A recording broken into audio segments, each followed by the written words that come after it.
The brave men and women of our armed forces are doing all they can to protect us, and have since this country was started. We must remember their sacrifice.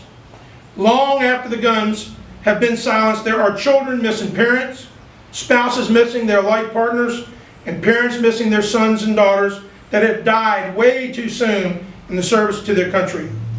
We need to be there for them, not just as members of the many veteran service organizations or community groups, but as American citizens. It is our duty to be there for them. No one can replace these fallen heroes, especially in the eyes of their families.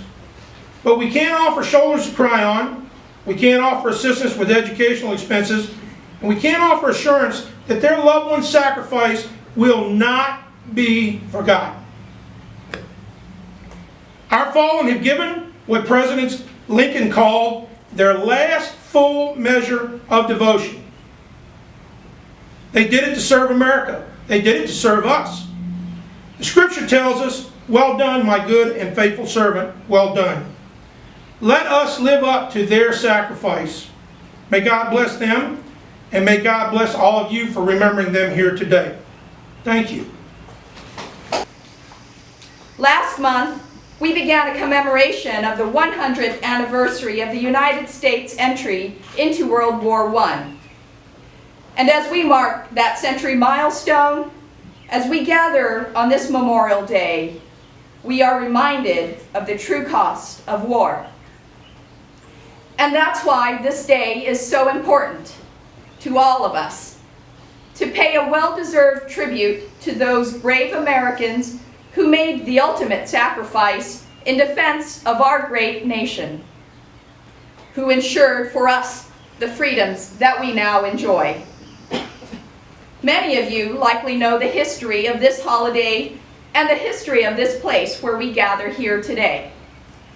You know, too, that it isn't just about backyard barbecues, the latest sale at the mall, or the unofficial start of summer. It has far deeper meaning. Memorial Day was first recognized as Decoration Day, a day to honor the Civil War dead by decorating their graves with flowers. In proclaiming that first Decoration Day in 1868, General John Logan, National Commander of the Grand Army of the Republic, wrote that we should not only remember those who died in defense of their country, but to also renew our pledges to aid and assist those whom they have left among us, the widows and orphans. Today, we renew this call from General Logan and honor those left behind, those who paid a very personal price for us and our nation, our Gold Star families. We are humbled by their sacrifice, inspired by their resilience, and grateful for their continued service to our communities. As we take this day to remember the fallen, to stand in solidarity with their loved ones and remember their sacrifice, and look back through our country's 241-year history and honor all those who gave their lives for our freedom and liberty, let us recommit ourselves to remind all Americans of the true meaning of Memorial Day.